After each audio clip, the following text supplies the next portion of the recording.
Hello viewers, आप सभी का स्वागत है मेरे यूट्यूब चैनल जीत में। आज हम लोग क्लास 10 के एनसीईआरटी बुक के चैप्टर नंबर 6 त्रिभुज के प्रश्नावली 6.1 को हल करेंगे। 6.1 को हल करने से पहले हम लोग उसको कुछ बेसिक्स के बारे में जान लेते हैं। तो देखिए क्वेश्चन क्या है, सभी वृत्त होते हैं स्वारसम या समरूप। तो मैं स्वारसम और समरूप का कॉन्सेप्ट पहले जान लेते हैं क्या होता है।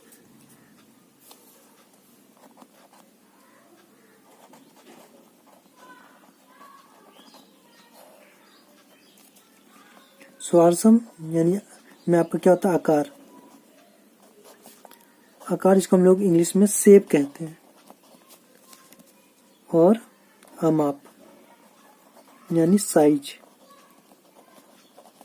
स्वारसम के रूल में क्या होना चाहिए, दोनों आपका समान होना चाहिए, तभी स्वारसम कोई भी शेप होता है। ठीक है। समरूप का क्या रूल है, इसमें आपका सिर्फ आकार समान होना चाहिए, यानी जो शेप है वो सेम होना चाहिए। यानी जैसे दो वृत्त हैं तो वृत्त होना चाहिए, वर्ग है तो वर्ग होना चाहिए। ठीक है, इस तरह का। चलिए हम इसको कुछ एग्जांपल्स लेके बताते हैं। जैसे आपका ये वृत्त है, ये भी एक वृत्त है, तो दोनों का शेप क्या सेम है। ठीक है, दोनों का शेप क्या है, ये सेम है। ठीक है, तो यानी ये दोनों समरूप हो सकते हैं। ठीक है, लेकिन स्वारसम हो सकते हैं क्या, जरूरी नहीं है। इसका जो अमाप है इसका अमाप है, यानी एक बड़ा ले लेते हैं हम। ये तीनों समान है ना, तीनों का शेप क्या है, वृत्त ही है, यानी तीनों समरूप हो सकते हैं। लेकिन इनका अमाप क्या है, यानी ये आपका 2 हो सकता है, ये 2 हो सकता है, ये 4 हो सकता है। इसका जो डायमीटर है यानी व्यास जो है। ठीक है, तो इसका जो साइज है वो अलग अलग है, लेकिन आकार क्या है, तीनों का सेम है। अगर इसको हम इससे उठा के रखेंगे तो ये पूरी तरीके से ढक जाएगा, यानी ये दोनों क्या हो सकता है, आपका स्वारसम हो सकता है, क्योंकि दोनों का जो है व्यास भी सेम है और आकार भी सेम है, तो स्वारसम हो सकता है। लेकिन अगर इसको उठा के अगर इस पे रखते हैं तो ये इस तरह से बन जाएगा आपका, लेकिन ये पूरी तरीके से ढकेगा नहीं, यानी ये स्वारसम नहीं होंगे, लेकिन समरूप हो सकते हैं। ठीक है, तो अगर इसको हम इसमें से ऊपर उठा के रख देते हैं तो ये पूरी तरीके से इसको ढक देगा, यानी क्योंकि ये दोनों का अमाप भी सेम है और साइज भी सेम है। ठीक है, शेप भी सेम है, और इसमें आपका तीनों का शेप तो सेम है, यानी ये तीनों आपका क्या हो सकता है, ये तीनों क्या आपका समरूप है, पर स्वारसम नहीं है। स्वारसम से भी ये दोनों है, क्योंकि ये दोनों का अमाप भी समान है और आकार भी सेम है। ठीक है, तो समरूप के लिए क्या होना चाहिए, आकार सेम होना चाहिए। तो इस तरह से अगर क्वेश्चन है हमारा, पहला नंबर क्वेश्चन क्या है, सभी वृत्त होते हैं स्वारसम या समरूप। स्वारसम जरूरी नहीं कि हो, मैंने अभी बताया आपको, स्वारसम तीनों नहीं है लेकिन समरूप तीनों है ना, तो सभी वृत्त हमेशा समरूप होते हैं, तो सभी वृत्त हमेशा समरूप होंगे। तो पहला का आंसर क्या हो जाएगा, समरूप। ठीक है, दूसरा नंबर क्वेश्चन क्या था, सभी वर्ग होते हैं समरूप या स्वारसम। इसमें भी वही रूल है। देखिए वर्ग, ये वर्ग, दोनों का आकार क्या सेम है।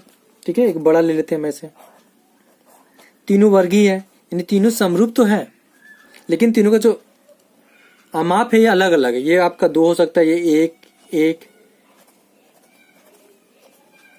ठीक है, यानी जो वृत्त का रूल है वो भी इसमें लागू होगा, यानी सभी वर्ग समरूप हो सकते हैं, लेकिन स्वारसम जरूरी नहीं है कि हो, क्योंकि उनका माप अलग अलग हो सकता है। तो इसमें भी आपका क्या हो जाएगा, सभी वर्ग समरूप होते हैं। ठीक है, तीसरा नंबर क्वेश्चन क्या है, सभी त्रिभुज समरूप होते हैं। इसमें आपका स्वारसम का समरूप ऑप्शन नहीं है, समद्विबाहु है और समबाहु है। तो सभी कौन से त्रिभुज समरूप होते हैं, तो समबाहु त्रिभुज समरूप होते हैं, यानी समान बाहु वाला। समबाहु त्रिभुज क्या होता है, जिनका तीनों इस तरह से, यानी जो कोण होता है ये भी 60, ये भी 60, ये भी 60, ये भी 60, ये भी 60, ये भी 60 होना चाहिए। ठीक है, और ये होगा जिसका समान समरूप होगा, यानी और जब समद्विबाहु त्रिभुज में यानी ऐसा आ जाएगा, ठीक है, यानी एक ये आ गया 90 डिग्री आ गया, ये 90 डिग्री आ गया, ये 60 60 60, ये 60 ये 60। तो समद्विबाहु त्रिभुज नहीं, समबाहु त्रिभुज क्या होते हैं, समरूप होते हैं हमेशा। तो समद्विबाहु यानी ये अलग हो गया, ये दोनों समबाहु त्रिभुज हो गए, तो हमेशा समबाहु त्रिभुज समरूप होंगे, ठीक है, समद्विबाहु नहीं। तो यानी समबाहु त्रिभुज समरूप, यानी ये दोनों आपका त्रिभुज क्या है, समान है। यही रूल इसमें भी आता है, ठीक है, लेकिन इसमें क्या है, दोनों में समबाहु होना चाहिए। समद्विबाहु त्रिभुज यानी ये अलग हो जाता है, ये 90 हो गया, ये 60 ये 60 ये 60, तो ये दोनों में से तीनों का जो कोण बन रहा है वो 60 का बन रहा है, तो ये समबाहु त्रिभुज है। तो समान भुजाएं वाले त्रिभुज है, यानी ये समरूप होंगे, लेकिन इस तरह का समान भुजाएं वाले त्रिभुज समरूप नहीं होते हैं। तो इसका आंसर क्या हो जाएगा, समबाहु त्रिभुज समरूप होते हैं, ठीक है। क्वेश्चन नंबर 4, भुजाओं की समान संख्या वाले दो बहुभुज समरूप होते हैं यदि उनके संगत कोण हो तथा उनकी संगत भुजाएं हो। ऑप्शन में बराबर है, समानुपाती है। चलिए इसको भी हम लोग, इस कॉन्सेप्ट को भी हम लोग क्लियर कर देते हैं।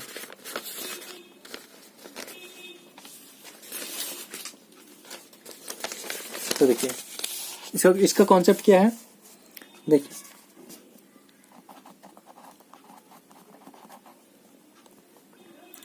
भुजाओं की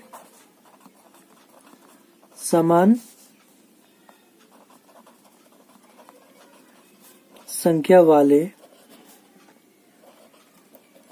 बहुभुज समरूप कब होंगे, दो कंडीशन होते हैं इसमें। पहला, संगत कोण बराबर होने चाहिए, और सेकंड कंडीशन है संगत भुजाएं समानुपाती होनी चाहिए।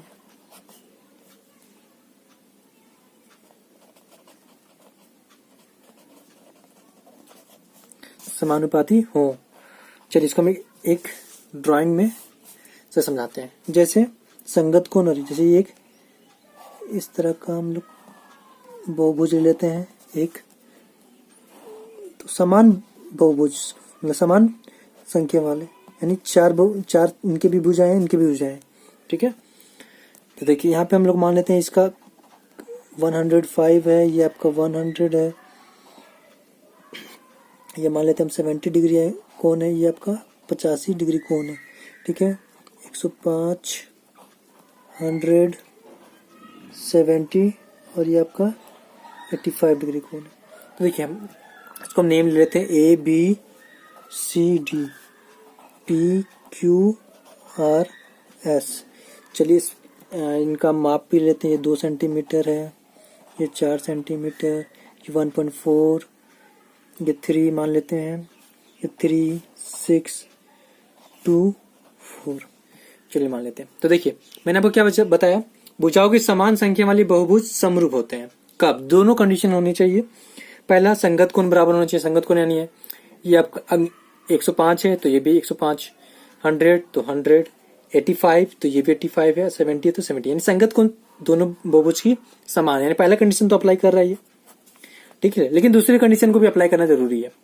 संगत भुजाएं समानुपाती होनी चाहिए। तो संगत भुजाएं समानुपाती यानी जो ए बी है, ए बी बराबर P Q, A B P Q, यानी ए बी का मान है 1.5 और पी क्यू का मान है 3, को हल करने पे हमारा आएगा 1.2, ठीक है। अब हम लेते हैं बी सी, तो बी सी आपका आ गया और ये क्यू आर, तो आपका बी सी आपका 3 आ गया, क्यू आर आपका 6, इसको भी हल करने पे हमारा 1.3 आ रहा है। उसी तरह हम लोग लेते हैं सी डी और इधर लेते हैं हम आर एस, ये आपका 2 और ये 4 है, इसको भी हल करने पे हमारा 1.2 आ रहा है। और यहाँ पे आपका एडी है, एडी और यहाँ पे आपका पीएस, तो आपका ये आपका 2 और ये 4 आ रहा है, इसको भी हल करने पे हमारा 1/2, यानी सबको हल करने पे 1.2 1.2 और 1.2 आ रहा है, सॉरी 1/2 आ रहा है। तो यानी ये समानुपाती भी, यानी ये दोनों कंडीशन आप लोग अप्लाई कर तब ये समरूप होंगे। अगर एक भी एक कंडीशन आपने अप्लाई नहीं होता, जैसे मान लीजिए, फिर हम एक ड्राइंग बनाते हैं यहाँ पे ऐसे समान भुजाओं वाले और ये ऐसे, तो देखिए ये मान लीजिए 105 है और ये आपका 90 आ गया, ठीक है, ये आपका 85 कुछ भी ले लीजिए। देखिए यहाँ पे आपका ये 85 ये है 105 आ गया, ये आपका 90 आ गया। तो यानी संगत कोण क्या हो गया, एक का 105 है, इधर का आ गया 90, यानी संगत कोण क्या अलग हो गया, तो ये आपका समरूप नहीं होंगे। ठीक है। या भुजाएं, भुजाएं भी यानी 6 7 8 9, तो अगर हम यहाँ पे इसको लेंगे तो ये 6/8 आ रहा है, और इसका लेंगे तो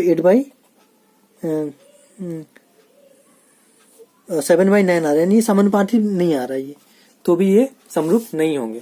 तो इसका जो आंसर क्या होगा, भुजाओं का समान संख्या वाली दो बहुभुज समरूप होते हैं यदि उनके संगत कोण क्या होने चाहिए, बराबर होने चाहिए। आपको मैंने बताया अभी कंडीशन, संगत कोण बराबर होने चाहिए, तो बराबर पहला में बराबर आएगा, यानी यहाँ पे बराबर होगा आंसर। और उनकी संगत भुजाएं क्या होनी चाहिए, समानुपाती होनी चाहिए। देखिए उनकी संगत भुजाएं समानुपाती हो, तो ये समानुपाती। ठीक है, तो ये 6.1 हल हो गया। आई होप आपको मेरा वीडियो अच्छा लगा हो। अगर पसंद आया हो तो लाइक जरूर करें, और अभी तक अगर आपने मेरे चैनल को सब्सक्राइब नहीं किया है तो जल्दी से सब्सक्राइब करें। मैं इसी तरह का वीडियो आपको आगे भी देता रहूंगा, और मेरे वीडियो को ज्यादा से ज्यादा शेयर कीजिए, ताकि इसी तरह का वीडियो मैं आपको आगे भी देता रहूं। धन्यवाद।